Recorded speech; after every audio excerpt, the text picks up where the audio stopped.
Hello students, आज हम SS का हिस्ट्री का चैप्टर पढ़ेंगे जिसका नाम है the rise of British power in India.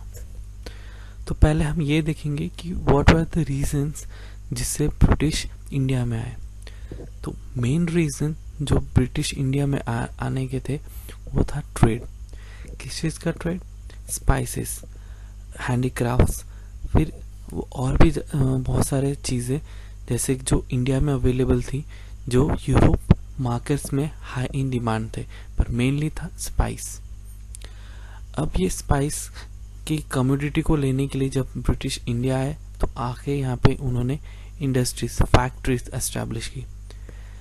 जो उनके ऑफिसर्स थे उनको फैक्टर कहा जाता था, इसलिए यहाँ पे जो कंपनी या जो ट्रेडिंग सेंटर था उसे फैक्ट्री कहा जाता था। यहाँ पे जो मुगल एम्पायर्स थे उनसे ब्रिटिशर्स ने मोनोपोली के लिए, यानी कि एक्सक्लूसिव राइट लिए कि वो ट्रेड कर सकते हैं इंडिया के साथ, और इस तरह से उन लोगों ने अपनी ट्रेडिंग चालू की। पर दूसरे जो फॉरेन ट्रेडर्स थे जैसे डच, पोर्टुगीज, इनसे इन लोगों ने लड़ाई बहुत सारे वॉर्स लड़े और उन्हें यहाँ पे एस्टैब्लिश होने नहीं दिया। अब इन लोगों का जो मेन यानी एक जो ट्रेडिंग यूनिट था वो था ईस्ट इंडिया कंपनी।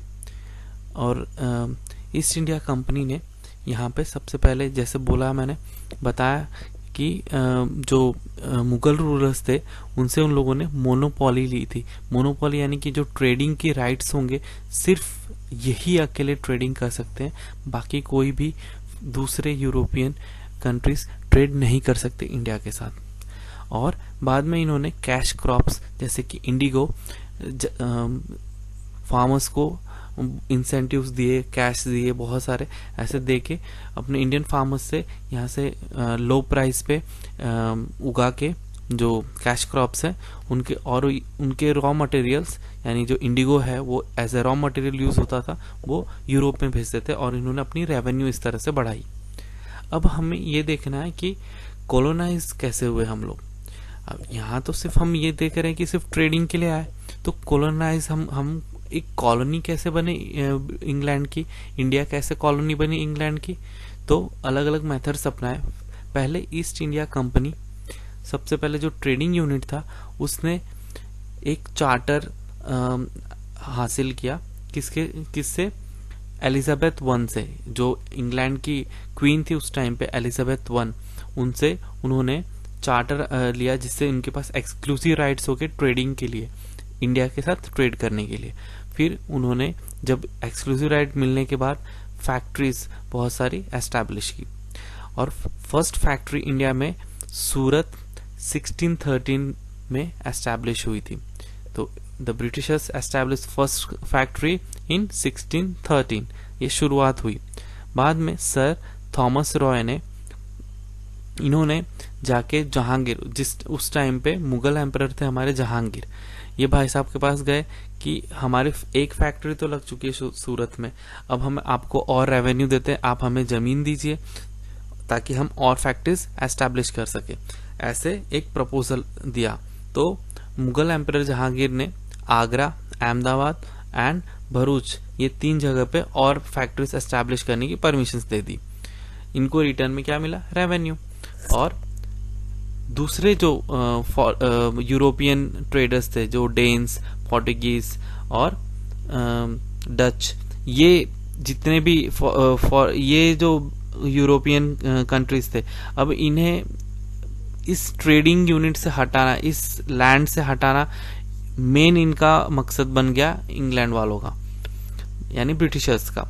अगर ये भी ट्रेड करेंगे तो क्या होगा? जो मोनोपोली इन्होंने ली है वो चलेगी नहीं, तो इनको हटाने के लिए बहुत सारे डिफरेंट टैक्टिक्स यूज किए गए, ताकि जैसे कि इनके जो शिप्स होते थे इनको ओशंस में ही डुबा देना, फिर इस तरह से करके इनको हटा दिया गया। अब सिनेरियो में, इंडियन सिनेरियो के अंदर सिर्फ 2 कंट्री रह गए, एक था ब्रिटिश और दूसरे थे फ्रेंच। अब ये दोनों राइवल कंट्रीज एक दूसरे के लिए दोनों पावरफुल थे। फ्रेंच इतना पावरफुल था, डच और पोर्टुगीज इतना वीक नहीं था। तो इसको हटाना, यहाँ से इंडियन सॉइल से हटाना इतना आसान नहीं था। तो ब्रिटिशर्स ने बहुत सारे अलग अलग वॉर्स किए, और ये वॉर्स को हम आज कार्नेटिक वॉर्स के नाम से जानते हैं। ये Carnatic Wars mostly south India में लड़े गए थे। अलग अलग वॉर्स हैं, जिसके अंदर रेंज ऑफ वॉर्स है, 20 ईयर्स के स्पैन के अंदर ये वॉर्स लड़े गए। और ये वॉर्स इतने डिसिसिव नहीं थे, यानी कि या कौन जीता, फ्रेंच जीता या फिर इंडियन ब्रिटिशर्स जीते, ये कोई मतलब फैसला नहीं हो पाया। पर इस टाइम पे फ्रेंच इतने वीक हो चुके थे कि इनकी जो इफेक्टिवनेस थी, जो ट्रेडिंग कैपेबिलिटी थी इंडियन सॉइल में, वो बहुत कम हो चुकी थी। तो बेसिकली अब उसके बाद कार्नेटिक वॉर्स के बाद हमने ये देखा कि ब्रिटिशर्स ही अकेले यूरोपियन कंट्री थे जो इंडिया में रूल कर रहे थे उस टाइम पे। अब हम क्विक रिवीजन एक बार देखेंगे कि हमने क्या क्या स्टडी किया। पहले तो हमने ये देखा कि ब्रिटिश इंडिया में आए क्यों, रीजंस क्या थे, यानी कि उनके पहले रीजंस हमने देखा कि ट्रेडिंग था, जो स्पाइसेस के ट्रेड के लिए वो इंडिया में आए। फिर हमने ये देखा कि उन्होंने अपने ट्रेड को और एनहेंस कैसे किया। वो कैसे किया, उन्होंने मोनोपोलाइज करके, कि उन्होंने जो ट्रेड था वो सिर्फ उनका ही होगा, उनका सोल, उनके पास एक एक्सक्लूसिव राइट्स होंगे, इस तरह से उन्होंने मोनोपोलाइज किया। फिर अलग अलग मेथड्स अपनाए कॉलोनाइजेशन करने के लिए। फिर उसके बाद उन फैक्ट्रीज कॉलोनाइजेशन करने के लिए किस तरह से उन्होंने यूज किया, पहले फैक्ट्री एस्टैब्लिश की, उसको फोर्टिफाई कर दिया, और धीरे धीरे फिर सोल्जर्स लेते आते गए कि हम भैया अपने फैक्ट्री को बचाने के लिए इतनी आर्मी इकट्ठा कर रहे हैं। और इस तरह से उन्होंने जो राइवल फॉरेन ट्रेडर्स थे, जैसे कि डच थे, पोर्टुगीज थे, उन लोगों को वो लोग एलिमिनेट करते गए।